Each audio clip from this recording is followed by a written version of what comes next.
Breaking చూస్తున్నాం. రాష్ట్రంలో ప్రధాని మోదీ షెడ్యూల్ ఖరారైంది. నెల 7న ఆయన హైదరాబాద్కు రానున్నారు. ఎల్బీ స్టేడియంలో నిర్వహించనున్న బీసీ ఆత్మగౌరవ మహాసభకు ఆయన ముఖ్య అతిథిగా హాజరు కానున్నారు. బీసీ సీఎం నివాసంతో నినాదంతో సీఎం సభకు ప్రాధాన్యత ఏర్పడింది.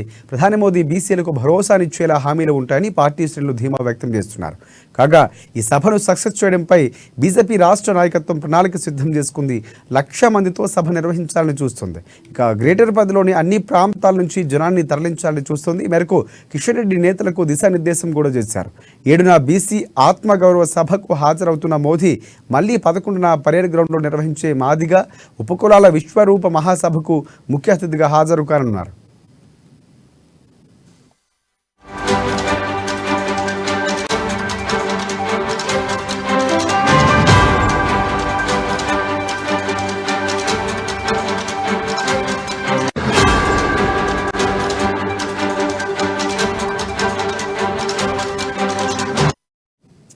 బ్రేకింగ్ చూస్తున్నాం. రాష్ట్రంలో ప్రధాని మోదీ షెడ్యూల్ ఖరారైంది. నెల 7న ఆయన హైదరాబాద్కు రానున్నారు.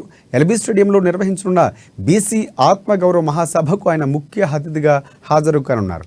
బీసీ సీఎం నినాదంతో ఈ సభకు ప్రాధాన్యత ఏర్పడింది. ప్రధాని మోదీ బీసీలకు భరోసానిచ్చేలా హామీలు ఉంటాయని పార్టీ శ్రేణులు ధీమా వ్యక్తం చేస్తున్నారు. కాగా ఈ సభను సక్సెస్ చేయడంపై బీజేపీ రాష్ట్ర నాయకత్వం ప్రణాళిక సిద్ధం చేసుకుంది. 1,00,000 మందితో సభ నిర్వహించాలని చూస్తోంది. గ్రేటర్ పరిధిలోని అన్ని ప్రాంతాల నుంచి జనాన్ని తరలించాలని చూస్తోంది. ఈ మేరకు కిషన్ రెడ్డి నేతలకు దిశానిర్దేశం కూడా చేశారు. 7న బీసీ ఆత్మగౌరవ సభ హాజరవుతున్న మోదీ మళ్లీ 11న పరేడ్ గ్రౌండ్లో నిర్వహించే మాదిగ ఉపకులాల విశ్వరూప మహాసభకు ముఖ్య అతిథిగా హాజరు కానున్నారు.